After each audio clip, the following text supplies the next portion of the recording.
आप क्या करते हैं? तो बोले कि सत्य बोलते हैं। क्या क्या यार बोले? यही सब बोले कि सत्य बोलते हैं, और क्या क्या बोले याद नहीं पड़ रहा है। जी आपका सब कुछ लेके आए हैं। सत्य बोलते हैं। हम देखने यही हमारा शहर है, इनका मोबाइल पर रहता है। तो शिव को गुरु मानने के बाद 3 काम करने के लिए बताया गया है। रोज कहना दूसरे व्यक्ति से, सॉरी रोज मतलब अपने आप कहिए आप कि हे शिव आप मेरे गुरु हैं, मैं आपका शिष्य हूँ, मुझ शिष्य पर दया कर दीजिए। छुट्टी है साथ को की। हाँ या हिंदू हो या मुसलमान हो, सिख हो, ईसाई हो, खुलेगा एक दिन। हाँ बस धरती का कोई भी व्यक्ति यदि है बैठिए तो आपको थोड़ा सा भी हिचकने की जरूरत नहीं है। बैठिए ना, बहुत देर से ये बैठे। मुसलमान है या ये सिख है या दूसरे धर्म का है तो उस शिव को गुरु नहीं मान सकता है, ऐसा कुछ नहीं है।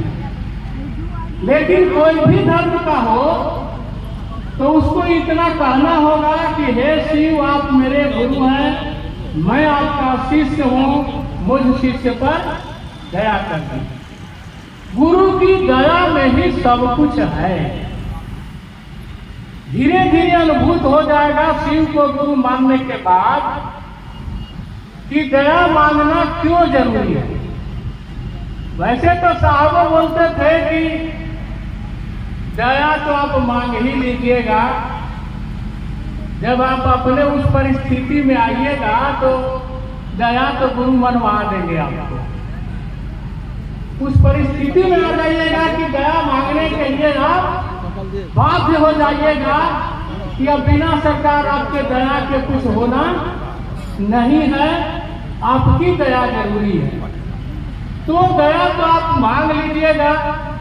हमारी पोस्टिंग जब बक्सर में थी, शिव को गुरु मानने के बाद, अनुभूति ने बोले भाई, शिव को गुरु मानने के बाद हम दोनों भाई दरोगा बन गए थे 1.5-2 साल के अंदर में।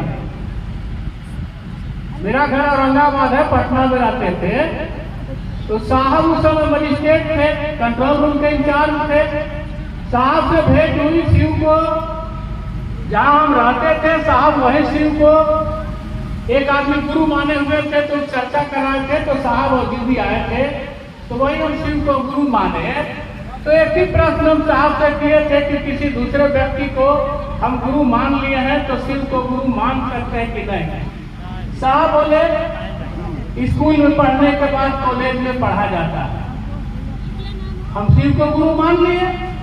भाई छोटा गुरु के पास थे, अब शिव सबसे बड़े गुरु हैं, शिव से बड़ा कोई गुरु नहीं है। तो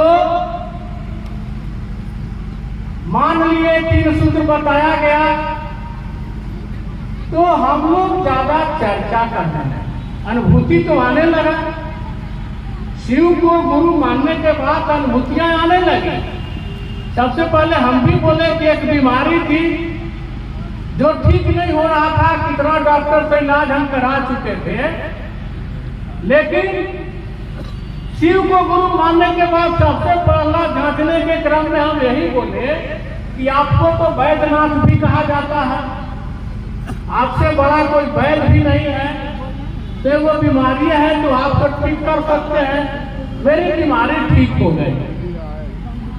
उसके बाद हमने 10-20 साल किसी तरह का कोई दवा नहीं खाना पड़ा हमको, क्योंकि मेरे पॉकेट में दवा हर हमेशा बिना दवा के हम नहीं चलते थे। बीमारी ऐसी थी कि बिना दवा के हम नहीं चल पाते थे। तो शिव को गुरु माने, उनसे दया की याचना की, और दया की याचना करने के बाद हमारी बीमारी ठीक हो गई। तो भाई अभी कोई भाई बोल रहे थे कि कैंसर की बीमारी ठीक हुई। मेरी पत्नी को तो मार दिया था, पैरालाइसिस से मार दिया था, मुंह पीछे मैं घूम गया था। एक बार उनका किडनी डैमेज हो गया था। तो महादेव की दया से सारा खेला तो देखे,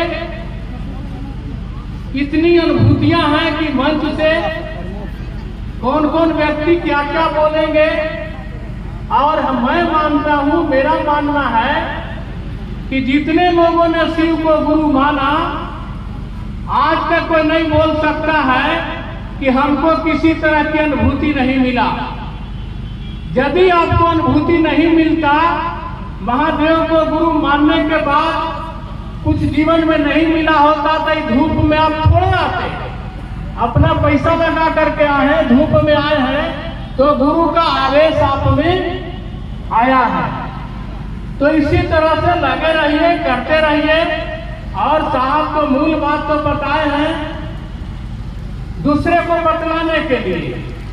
मेरा अपना वो अनुभूति है, जब हमारी बक्सर में पोस्टिंग थी तो कई एक मुसलमान को हम लोगों ने शिव शिष्य बनाया। हमको लगता है कि 8-10 मुसलमान तो जरूर शिव को गुरु माने होंगे और भजन बना लेता था, चर्चा कर, कोई तो मंच से चर्चा करने चलता था करते। तो हम लोग देखे कि शिव को गुरु मानने में धर्म आड़े नहीं आया। लेकिन पहले हम लोग कहते थे कि शिव को गुरु मानो, तो यदि मुस्लिम है तो कहो कि वो खुदा हम आपके शागिर्द हैं, मुझ पर रहम कीजिए। तो जब ये बात साहब से हम लोग बोले कि सर हम लोग मोहम्मद जब शिव को गुरु मानते हैं तो हम लोग ऐसा ऐसा बात बोलते हैं कहने के लिए, साफ है कि नहीं, चाहे हिंदू हो, मुस्लिम हो, कोई भी धर्म का हो, उसको ये बात कहना होगा कि हे शिव आप मेरे गुरु हैं, मैं आपका शिष्य हूँ, मुझ शिष्य पर दया कीजिए। अब वो शिव कैसा